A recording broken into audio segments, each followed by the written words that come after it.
بیوی سے توسل کا صرف ایک چھوٹا سا واقعہ آپ کی خدمت میں، تاکہ بچوں کے ذہن میں یہ حدیث کے ساتھ کا مفہوم جو پیش کیا ہے باقی رہ جائے. ایک سوال محمد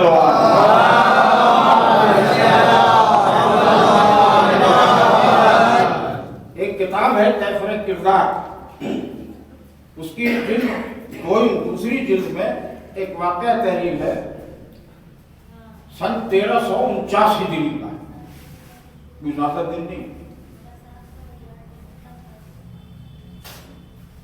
100 سال میں بس ہو گئے. ایک فوج کا افسر، جو فوج میں افسر تھا، وہ مشہد کے ایک عالم دین کے پاس وہ افسر گیا اور اس نے جا کر یہ اپنا واقعہ ان کو سنایا. مشہد کے عالم دین، اس نے کہا کہ میں کرمان کے علاقے میں فوج کا افسر ہوں، ابھی بھی ہوں،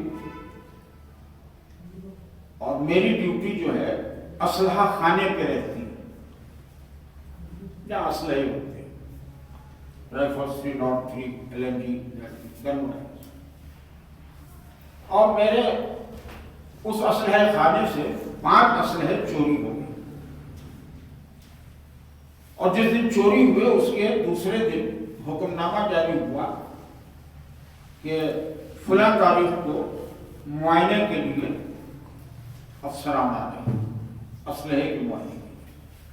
لہذا میں بہت پریشان تھا کہ اگر یہ 5 اسلحے کم ہوئے تو یقیناً مجھ کو سزا ملے گی، یا تو بغاوت کے جرم میں کسی اندیشے کے تحت مجھے سزائے موت بھی ہو سکتی ہے. تو میں بہت پریشان ہوا، لہذا میں اپنے اس اسلحہ خانے کے پیچھے جو پہاڑ ہے، تہران کی بات ہے، یہ واقعہ تہران میں ہے، مشہد کے عالم دین سے یہ بتا رہے ہیں. میں اس پہاڑ پہ چلا گیا اور جانے کے بعد امام زمان سے توسل، اس سے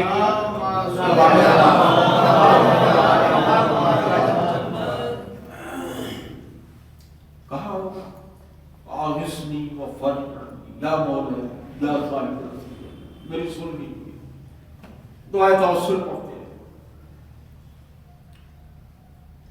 اچھا، وہ بیان کرتے ہیں کہ کافی دن گزر گئے اور میری کوئی سبیل نظر نہ آئی، تو مجھے ایک دن غصہ آ گیا. وہ خود بیان کرتے ہیں مجھے غصہ آ گیا. غصے میں کھڑا ہوا اور میں نے ہاتھ اٹھا کے کہا، اے شہزادی کونین دختر رسول، میں آپ کے بیٹے سے کب سے التجا کر رہا ہوں، میں اس مصیبت میں گرفتار ہوں اور میں آپ کا چاہنے والا ہوں اور وہ میری نہیں سن رہے. آپ سے گزارش ہے کہ آپ اپنے بیٹے کو حکم دیجیے کہ ہماری اس مشکل پر نظر کریں. اور اس کے بعد وہ بیٹھ کے دعائیں پڑھتے پڑھتے اسی پہاڑ کے اوپر سو گئے. تو انہوں نے خواب میں دیکھا کہ شہزادی کونین تشریف لائی.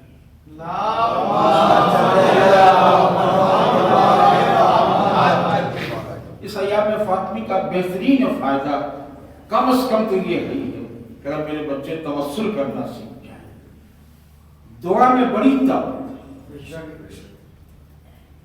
آپ اب جب اللہ نے ایک بات اعلان کر دی کہ ادعونی فاستجب لکم، تم مجھ سے مانگو میں سنوں گا، میں دوں گا. تو ہماری آپ کی طرح سے نہیں ہے نا، نعوذ باللہ پروردگار کی وعدہ کر کے مکر جائے، اور اس نے وعدہ کیا ہے تو اس سے بڑا سا وعدے کا نبھانے والا سچا کوئی نہیں، بشرطے کہ میں مانگوں. اچھا، مانگوں تو مانگنے کا وسیلہ، اب یہ میری ساری باتیں اسی واقعے میں حل ہونے والی ہیں، اس لیے ہم نے یہ لفظ دیا. گوشہ آتا جائے گا، آپ سمجھتے جائیں کہ میں اشارہ نہیں دوں. تو بیوی نے آ کے کہا کہ تم پریشان ہو، میں نے اپنے بیٹے سے کہہ دیا اور وہ تمہاری مدد کریں گے. اس کے لیے تم تہران کے خیابان نکڑ پر چلے جاؤ، وہاں پر ایک قہوے کی دکان ہے جہاں ایک بوڑھا آدمی قہوہ بیچتا ہے، اس کے پاس جاؤ، اس سے کہنا ہمارا کام۔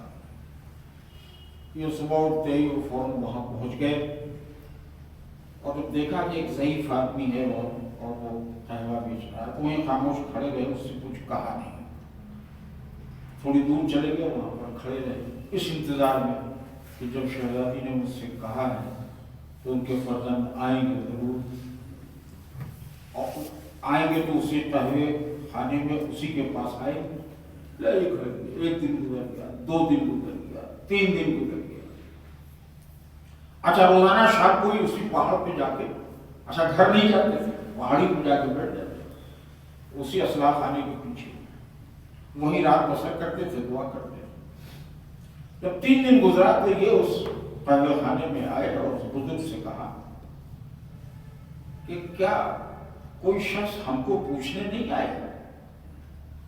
اب وہ تو پہچان گیا کہ یہ فوج کا افسر ہے، قہوے والا دکاندار۔ تو انہوں نے بس یہی کہا کہ کیا ہم کو کوئی یہاں پوچھنے نہیں آئے؟ کہنا 3 دن سے ایک سید روز آ رہے، سبحان اللہ سبحان اللہ سبحان اللہ، اور آپ ہی کو پوچھ رہے ہیں، تو ہم ہی کو پوچھ رہے ہیں کیا آپ آتے ہی نہیں قوم پر کہ آپ کی ان سے ملاقات ہو گئے؟ تو وہ وہاں سے ہٹے اور ہٹنے کے بعد انہوں نے ایک کاغذ نکالا اور کاغذ پر ایک تحریر لکھی، اس میں استغاثہ لکھا۔ استغاثہ میں پوچھے فریاد، یا مولا یا مولا میری مدد کیجیے، میں بولتا نہیں عربی میں کلمات کے ساتھ، اور اس کو یوں کر کے بلا دیا۔ کہا اچھا یہ رکھ لو، اب وہ پھر آئیں گے، کہاں بالکل تو آپ کئی دن سے آ رہے ہیں۔ انہوں نے یہی کہا کہ ایک سید روز آتے ہیں، ان کو پوچھیں، ان کو دے دینا، ان سے جواب بھی لے لینا۔ اچھا یہ کہا کہ وہاں سے ہٹا، اور ہٹنے کے بعد سوچا کہ یہاں سے جانا ٹھیک نہیں، میں تھوڑی دور جا کے کھڑا ہو جاتا اور دیکھتا ہوں۔ اچھا جا کے کھڑے رہے بہت دیر تک، جب کافی دیر گزر گئی تو پھر لوٹ کے آئے۔ کہا کیا وہ آج نہیں آئے؟ پہلے آئے تھے، اب دے لیا، جواب دے گئے تمہارا، یہ لو۔ کیا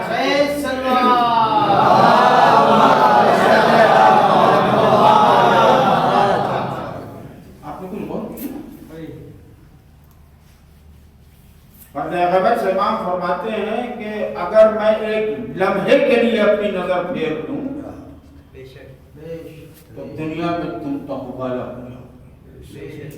ان کی نظر کرم سب پر ہے، استغاثہ بھی سن رہے ہیں، مدد بھی کر رہے ہیں، چہرے کی زیارت نہیں کرا رہے۔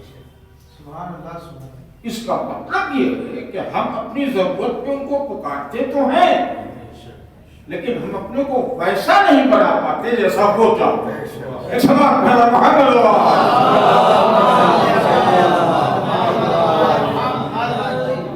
بھائی، جب وہ دور سے کھڑے دیکھ رہے ہیں کرنل صاحب کہ کوئی آئے گا تو میں دیکھ لوں گا، زیارت کروں، وہ آئے بھی دیکھ کے لے کے چلے گئے۔ جواب خط کھول کے پڑھا، اس میں لکھا تھا کہ تم جس پہاڑ پر بیٹھ کر عبادت کرتے ہو اور مجھ سے استغاثہ کرتے ہو، اسی کے نیچے درے میں تمہارے 5 اسلحے چھپے ہوئے ہیں۔ وہ چونکہ تم روز پہنچ جاتے ہو، اس لیے وہ فریب دینے والے چور وہاں سے لے نہیں جا پائے، اور وہ آج ہی کل میں اس کو اٹھانے والے ہیں موقع تک۔ تم ابھی جاؤ اور وہاں سے نکالو۔ اسلحہ تو انہوں نے نکال کے لا کے جمع کر دیا اس دن کہ جس دن کے انکوائری افسر کو آنا تھا، 1 دن پہلے۔ اب مجھے نہیں معلوم کہ امام نے اتنا وقت کیوں دیا، ورنہ ہمارے پاس ایک دلیل ہے کہ جب وہ انار والا واقعہ ہوا تھا، لوگوں نے پوچھا تھا فضل رسول تو آپ نے اتنے 3 دن بعد ہماری خبر کیوں نہیں؟ ہم نے 3 دن بعد خبر کیوں دی؟ تم لوگوں نے 3 دن تاخیر کیا۔ کیا کہنا ہے، کیا کہنا ہے۔ اس کے بعد انہوں نے مشہد کے عالم دین سے کہا کہ اب میری سمجھ میں آیا کہ مولا نے میری مدد تو کر دی، شہزادی کے حکم سے بی بی نے ہمارے توسل کو قبول کیا، لیکن ہم اس قابل نہیں ہیں کہ ہم امام کی زیارت کر سکیں یا ان کے قریب پہنچ سکیں، لہذا اب میں اپنے تقوی کو اختیار کرنے کی کوشش کر رہا ہوں اور اپنے زہد اور پارسائی کو بڑھانے کی کوشش کر رہا ہوں، یعنی عبادت کو اپنے خلوص کی منزل میں لانا۔ تو میرے بچوں، توسل الی الزہراء یا توسل الی الحجہ، شرط یہی ہے کہ اگر ہم، بہترین مسئلہ یہ ہے کہ کم از کم جو ہم ورد کریں، جو پڑھیں، اس کا مفہوم و مطلب ہمیں معلوم ہے۔ توسل کے لیے پڑھیں، اور یہ جملہ جو میں نے دیا اس پر میں ایک دلیل دیتا ہوں آپ کو، اس کے بعد پھر اپنے مسائل کے پیش کرتا ہوں۔ آپ نے سنا ہوگا کہ ہمیشہ شفا کی خاطر ایک دعا پڑھی جاتی ہے، امن یجیب المضطر اذا دعاه ویکشف السوء۔ اس میں روایت میں ہے کہ اس میں ایک شرط ہے کہ یقیناً یہ دعا مستجاب ہوگی بشرطے کے مضطر میں جو توئے آیا ہے اس کو تے اور توئے کے فرق کے ساتھ پڑھے۔ ایک سلام ہے محمد